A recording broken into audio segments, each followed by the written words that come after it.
Upendo means love in Swahili. We actually launched Upendo Kids International about 10 years ago in 2007. That was the official launch, but we've been doing many activities since 2004. My parents always told me that education is a key to success, and I know that a lot of people would agree with me because Kenya is, we have reached a point where that without education you can't really succeed in a lot.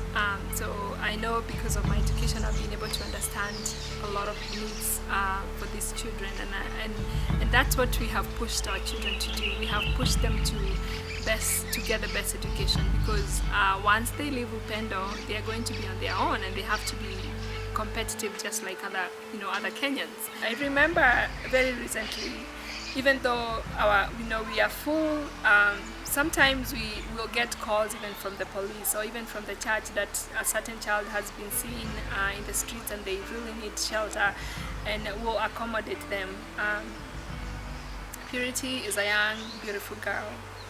Her parents died and she had been left to take care of her other siblings. And I think she must have felt that was the end of her life, because she wanted to commit suicide, and the police got involved. So they called our management in Kenya and they asked if we could take in Purity. And we actually, when they called me, they were, we need to take this girl in because she's at risk of ending her life. And I said, oh sure. I didn't know that there were other siblings. Unfortunately, we couldn't take all of them. They had to look for other children's home that had vacancy, and took the rest of the kids in. What saddens me is that when children are like that, they are at risk and under a lot of stress. They need to be accommodated together, because they are together they can cope better. But unfortunately, we are at capacity. A case scenario of what I handle is a case of a girl who was rescued on the verge of committing suicide.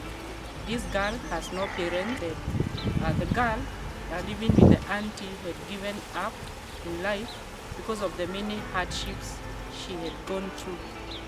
But when the chief intervened, he was referred to Upendo.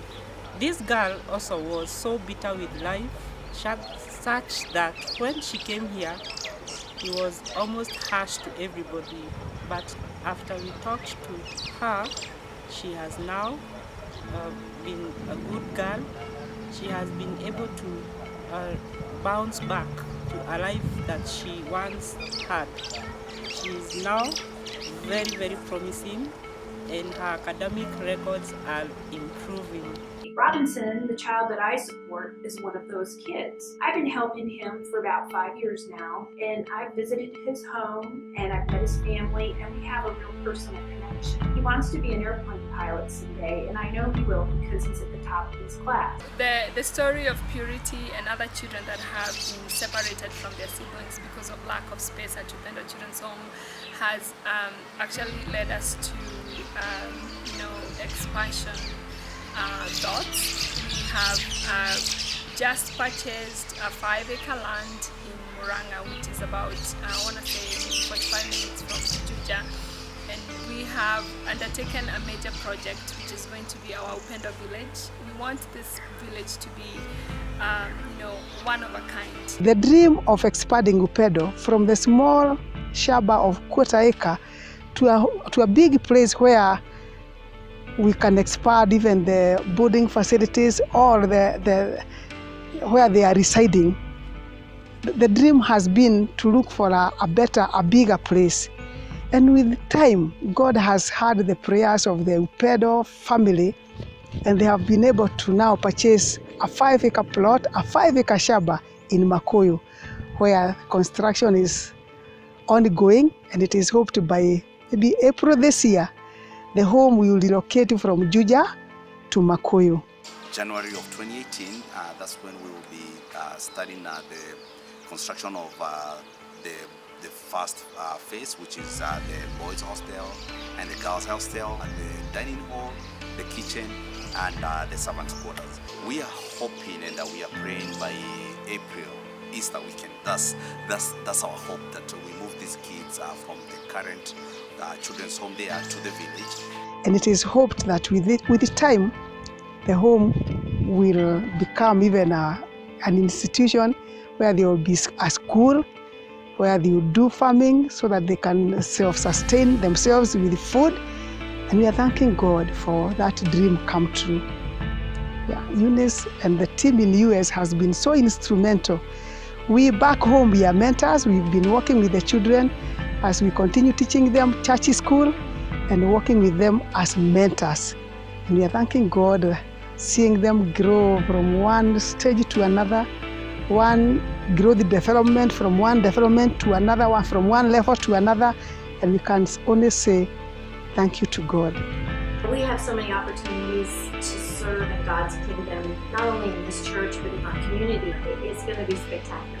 They will be housed and fed and educated, and Christ will be in the center of it all. God has definitely moved in amazing ways, and if you so feel led, we have children that need to be sponsored still. We also have just one-time donations if you want, and that would be a great thing for the building. As we celebrate 10 years of success, 10 years of good work at Upendo, we want to just tell our sponsors very, very heartfelt thanks for all their support, specifically the board members in the US that have given so much selflessly, and they have been there to support us in all our efforts. I want to thank everybody that works, even in the team in the Kenyan team, the local team that works here to make sure that everything is going well.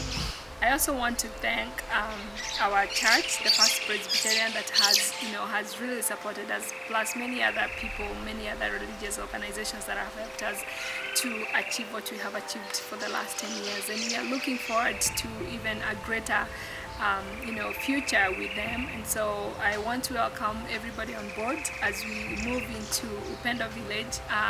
You have my word that this is going to be the best 10 years that we are just beginning right now, and I know that your support is going to make it happen. I can't thank everybody enough who's been part of Upendo Children's Home. We want to just thank everybody and ask that you guys will continue to be a part of these kids. I want to thank the mighty God that has placed this burden in my heart and the hearts of many others. We can't forget that we are not able to do anything without His help. So I want to acknowledge the grace of God for everything that you have acquired and achieved. And though your beginning was small, your latter days will be great. Thank you very much for your continuous support. For more information, visit us at www.upendokids.org.